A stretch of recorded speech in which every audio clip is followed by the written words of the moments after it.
Hello everyone, आज हमने question करना है। हमने इसके एक्सट्रीमल्स वैल्यू निकालनी है। ठीक है, तो इस टाइप के क्वेश्चन करने से पहले हमें आयलर्स लैग्रेंज डिफरेंशियल इक्वेशन पता होनी चाहिए कि वो क्या होती है। ठीक है, तो मैं आपको बता देती हूँ पहले वो होती क्या है, फिर मैं बताती हूँ हमने क्वेश्चन में करना क्या है और कैसे करेंगे। बहुत ईजी है। ठीक है, तो जो ये आयलर्स लैग्रेंज डिफरेंशियल इक्वेशन होती है वो होती है curl f by curl y minus d by d x curl f by curl y dash is equal to zero. यहाँ पे वाई की जगह जेड भी हो सकता है, कोई और वेरिएबल भी हो सकता है। ठीक है, डिपेंड करता है वो। इसके तीन स्पेशल केसेस होते हैं। फर्स्ट केस जो हमारे गिवन एफ होता है, जैसे एफ के अंदर कुछ भी यहाँ पे एक्स वाई जेड कुछ भी हो सकता है, वाई डैश, अगर वो एक्स से इंडिपेंडेंट है तो ये इक्वल टू जीरो होगा। हमें पता है कि अगर किसी का डेरिवेटिव जीरो होता है तो वो एक कांस्टेंट वैल्यू होती है, क्योंकि एक सिर्फ कांस्टेंट वैल्यू का डेरिवेटिव जीरो होता है। ठीक है, सेकंड केस बनता है कि अगर एफ से इंडिपेंडेंट है वाई, मतलब जो हमारे पास गिवन एफ है उसमें वाई नहीं है, तो क्या होगा, तो ये वाली चीज जीरो हो जाएगी, तो ये वाला अंदर वाला कांस्टेंट हो जाएगा। थर्ड केस बनता है कि जो हमारा एफ है दोनों से इंडिपेंडेंट है, तो हमारे वाई की वैल्यू ये आ जाती है। ठीक है, तो बेसिकली इस क्वेश्चन में हमें तो सिर्फ इस इक्वेशन की जरूरत है। तो क्वेश्चन स्टार्ट करते हैं हम। ठीक है, बहुत इजी है, स्टेप बाय स्टेप करते हैं। ठीक है, हमें सबसे पहले गिवन लिखते हैं। हमारे पास गिवन क्या है, हमारे पास गिवन है, हमारे पास देखो ये वाली इंटीग्रल सॉल्व करने को बोला है, तो यहाँ पे हमारे पास एफ, सबसे पहले हम इसमें से एफ लिखेंगे कि हमारे पास एफ क्या है। तो जो ये अंदर वाली वैल्यू होती है ये होती है हमारे एफ। ठीक है, यहाँ से एफ आ गया हमारे पास y dash square plus z square plus z dash square. जो डैश है ये क्या डेरिवेटिव है, हमें पता है, हम ऐसे लिख देते हैं ना, d by d x y is equal to को वाई डैश लिख देते हैं। अगर डी बाई डी एक्स यहाँ पे जेड है तो इसको हम जेड डैश लिख देते हैं। ठीक है, ये हमें पता है, बस वही ऐसे लिखा है हमने। इसको हम ऐसे भी लिख सकते हैं और ऐसे भी लिख सकते हैं, कोई फर्क नहीं है। ठीक है, हमने एफ लिख दिया सबसे पहले। अब हमने आयलर्स लैग्रेंज डिफरेंशियल इक्वेशन लिखनी है। वो क्या,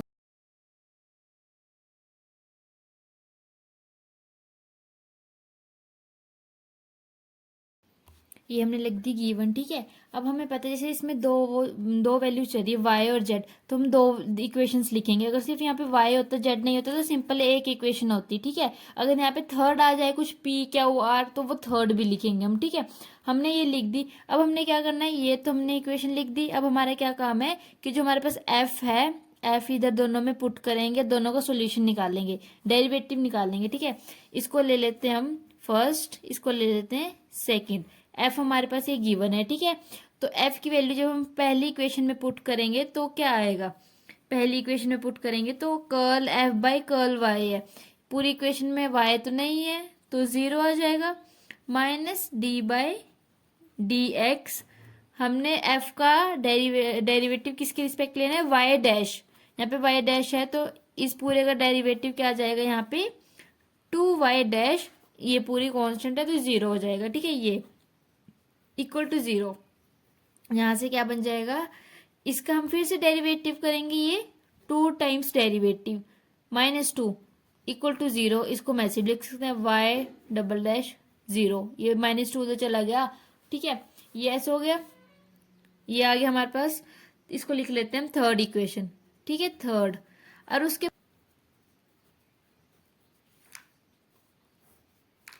अब हम सेकंड इक्वेशन में एफ की वैल्यू पुट करेंगे तो हमारे पास क्या आएगा, फ्रॉम सेकंड वी गेट, यहाँ पे curl f by curl Z, यहाँ पे देखो जेड है हमारे पास, तो यहाँ पे तो फर्स्टली जीरो, तो यहाँ पे इसका डेरिवेटिव आ जाएगा टू जेड। ठीक है, minus d by d x bracket curl f by curl z dash. ठीक है, तो यहाँ से इसका डेरिवेटिव आ जाएगा two z dash is equal to zero. ठीक है, यहाँ से हम टू कॉमन ले लेते हैं। ठीक है, जेड माइनस इसका हम फिर से डेरिवेटिव लेंगे तो double derivative is equal to zero, तो इसको हम ऐसे भी लिख सकते हैं। ठीक है, ये आ गया हमारे पास फोर्थ इक्वेशन, ये आ गई हमारे पास थर्ड इक्वेशन, ये आ गई हमारे पास फोर्थ इक्वेशन। अब हमने बेसिकली इस क्वेश्चन में करना क्या था, एक्स वाई और जेड की तीनों की एक्सट्रीमली वैल्यू निकालनी थी। ठीक है, तो सबसे पहले तो मैंने क्या बताया कि हमें आयलर्स लैग्रेंज डिफरेंशियल इक्वेशन पता होनी चाहिए। उसके थ्रू हमने एफ की वैल्यू पुट करके न्यू इक्वेशन निकाल लेंगे 3 और 4। अब हमने क्या करना है, जैसे डबल डेरिवेटिव है तो 2 बार इंटीग्रेशन होगी, यहाँ से हमारे पास y की वैल्यू आ जाएगी ना। अब हम क्या करेंगे, जो थर्ड वाली इक्वेशन है उसके इंटीग्रेशन कर देंगे, इंटीग्रेट कर देंगे किसको, थर्ड वाली इक्वेशन को, इंटीग्रेटिंग थर्ड इक्वेशन, ठीक है। तो जैसे फर्स्ट वाले डेरिवेटिव की इंटीग्रेशन किया तो डेरिवेटिव से इंटीग्रेशन कैंसिल आउट हो जाएगी, तो लिख ही देती हूँ मैं, आपको कहीं कंफ्यूज ना हो जाए, इज इक्वल टू 0। तो एक बार ये जो डेरिवेटिव है इंटीग्रेशन से कैंसिल आउट हो जाएगा, तो हमारे पास क्या जाएगा, सिंगल डेरिवेटिव। अगर हम इसकी सेकेंड टाइम इंटीग्रेशन करेंगे, फिर से इंटीग्रेशन करेंगे, फिर से इंटीग्रेशन करेंगे, तो यहां से हमारे पास क्या आ जाएगा, अगेन डेरिवेटिव से इंटीग्रेशन कैंसिल आउट हो जाएगी, तो y is equal to c1 के साथ x plus c2 another constant, ठीक है। यहां से हमारे पास y की वैल्यू आ गई ये, ठीक है। y की कंडीशंस गिवन दे रखी थी, वहां से हम y की वैल्यू निकाल देते हैं, ठीक है। y की कंडीशंस हमें क्या क्या गिवन थी, ये वाली के जब y 1 होगा तो अगर 1 पुट करेंगे, x 1 होगा तो 1 आएगा, और जब x 2 होगा तो 2 आएगा। तो हम लिखते हैं फर्स्ट कंडीशन, लिखते हैं फर्स्ट कंडीशन है हमारे पास y1 इक्वल टू 1। यहाँ से हमारे पास क्या आता है कि y जब हम x हमारा पास 1 है तो y 1 आएगा, तो यहाँ से c1 प्लस c2 आ गया, ठीक है। सेकंड कंडीशन है कि y 2, ठीक है, कि अगर जब हमारे पास x भी 2 है तो y भी 2 आएगा, तो यहाँ से हमारे पास ये भी 2 टाइम्स आ गया। अब हमारे पास सॉरी ये 1 है, ये 2 है। अब हमारे पास दो इक्वेशन है, दो कांस्टेंट है, तो इजीली दोनों के सॉल्यूशन निकल जाएंगे। यहाँ से हमारे पास इसको हम सॉल्व करेंगे, तो यहाँ से हमारे पास c1 की वैल्यू आ जाएगी 1 और c2 की वैल्यू आ जाएगी 0। जब हम इन दोनों वैल्यू को यहाँ पे पुट करेंगे तो y का फाइनल आंसर आ जाएगा। तो c1 और c2 की वैल्यू आ गई, वो हम इस ऊपर वाली इक्वेशन में पुट करेंगे, तो हमारे पास आंसर क्या आ गया, y is equal to c1 क्या है 1 और मल्टीप्लाई में x, ठीक है, प्लस में c2 के 0। तो यहाँ से हमारे पास क्या आ गया, y is equal to x, ठीक है। फर्स्ट पार्ट हो गया हमारा, ठीक है। अब सेकंड पार्ट में हमने क्या करना था, ये तो हमने थर्ड वाली इक्वेशन सॉल्व करी थी, ये वाली। अब हमने क्या करना है, फोर्थ वाली इक्वेशन सॉल्व करनी है, ठीक है।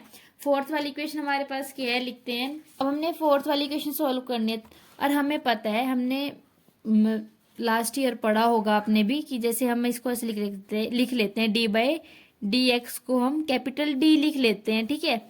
और ये डबल डेरिवेटिव है तो इसको हम ऐसे भी लिख सकते हैं, d square d x square Z minus z is equal to 0। और हमें पता है कि इसको हम क्या लिख सकते हैं, यहां से D square Z minus Z equal to 0। हम पूरे से जेड कॉमन ले लेते हैं, जेड कॉमन ले ले इज इक्वल टू 0। तो यहाँ से हम डी की वैल्यू निकाल सकते हैं, यहाँ से D square minus 1 is equal to 0, D की वैल्यू आ गई 1 और माइनस 1।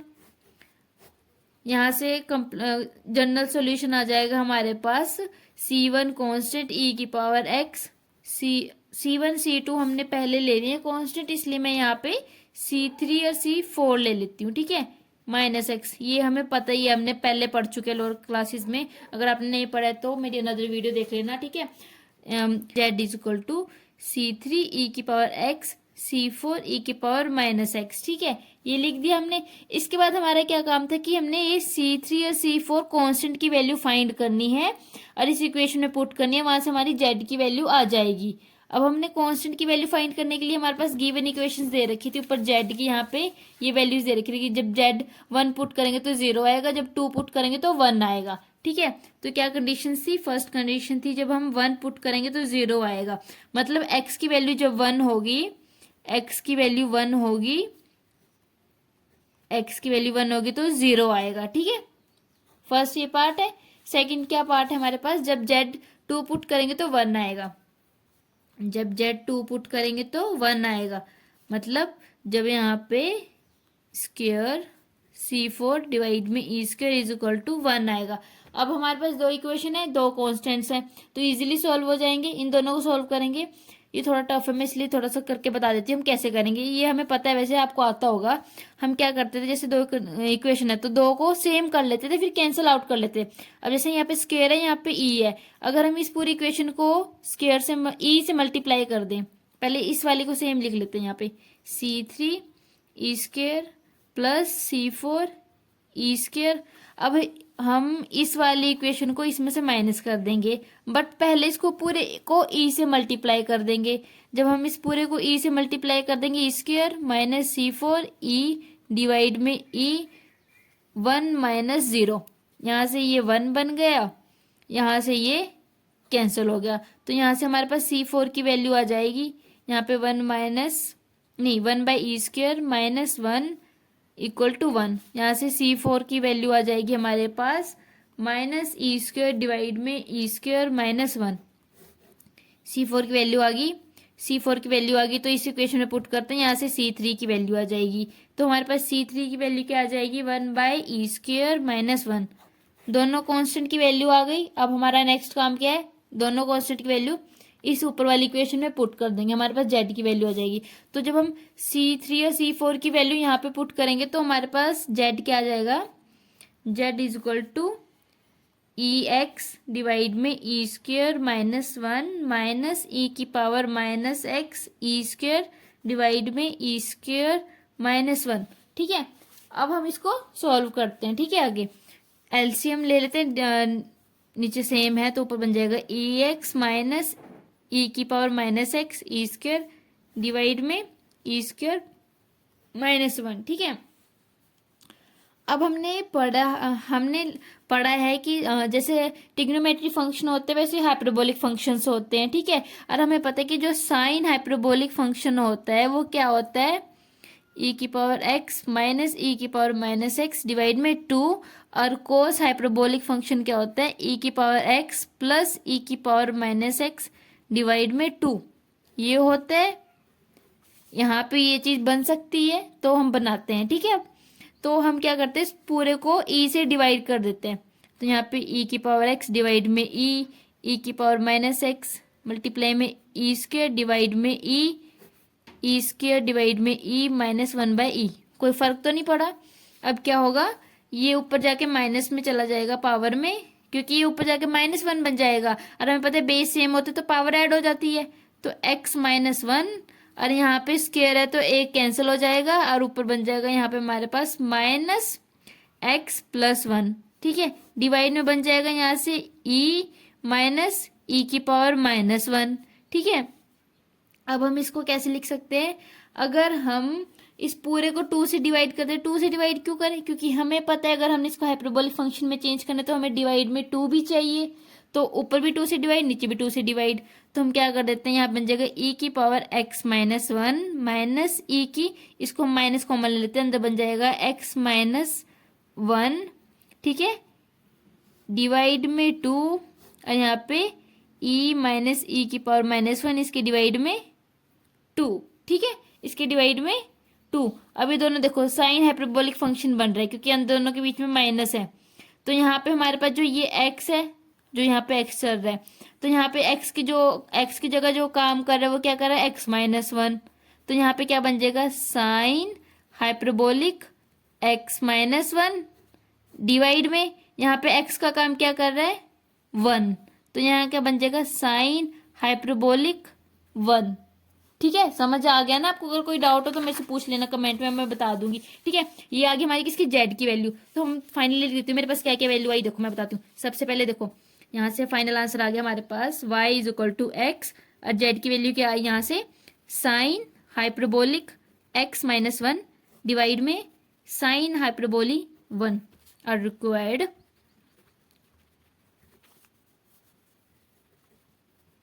एक्सट्रीमल्स। ठीक है, ये है फाइनल आंसर। एक बार मैं शॉर्टली बता देती हूँ मैंने क्या क्या करा है, अभी आपकी रिवीजन हो जाएगी। ठीक है, सबसे पहले हमने क्या करना है कि जो हमारे पास गिवन होता था उसमें से हमने एफ निकालना है, एफ फाइंड करना है, एफ हमने क्या रखना है। ठीक है, उसके बाद आयलर लैग्रेंज डिफरेंशियल इक्वेशन का फॉर्मूला पुट करना है हमने, और जो एफ है वो उस फॉर्मूले में पुट करके हमारे पास 2 इक्वेशंस आएंगी, उसको हमने 3 या 4 नाम दिया। और जो 2 इक्वेशन आई है उन दोनों इक्वेशन को हमने सोल्व करना है। सॉल्व करना है। जो हमारे पास गिवन दे रखी होंगी वैल्यू, जैसे हमारे पास यहाँ y था तो हमने y को सॉल्व किया और उसका जनरल सॉल्यूशन निकाला, ठीक है। उसका जनरल सॉल्यूशन निकाला, उसके बाद उसमें दो कांस्टेंट्स आएंगे और हमारे पास गिवन दे रखी होंगी दो कंडीशंस, ठीक है। हमारे पास कंडीशंस गिवन दे रखी हैं, उन कंडीशन से हमारी कांस्टेंट की वैल्यू निकल जाएंगी और वहां से हमारे पास y की वैल्यू आ जाएगी। और सेकंड में जैसे जो हमारी सेकंड इक्वेशन होगी उसमें भी सेम काम करना है। हमने क्या करना है, इसका जनरल सॉल्यूशन निकालना है। जैसे मैंने यहाँ पे इसका जनरल सॉल्यूशन निकाला z की वैल्यू, और उसके बाद यहाँ पे हमारे पास दो कांस्टेंट्स आए हैं और हमारे पास गिवन थी दो कंडीशंस, ठीक है। दो कंडीशंस गिवन थी, दोनों कंडीशंस को यूज करके हमने दोनों कांस्टेंट की वैल्यू फाइंड करनी है और वहां से हमारे पास z की वैल्यू आ जाएगी और इसी तरीके से हमारे पास फाइनल आंसर आ गया, ठीक है। बहुत इजी क्वेश्चन था, अगर कोई डाउट हो तो पूछ लेना। और ये इस टाइप के क्वेश्चन पेपर में आते ही आते हैं, बहुत इंपॉर्टेंट है। और आपको मेरे चैनल पे सारे इंपॉर्टेंट क्वेश्चन मिलेंगे, तो चैनल को सब्सक्राइब करना ना भूलें। Thank you for watching, video को लाइक कर लेना। नेक्स्ट वीडियो में मिलते हैं इंपॉर्टेंट क्वेश्चन के साथ, तब तक बाय बाय।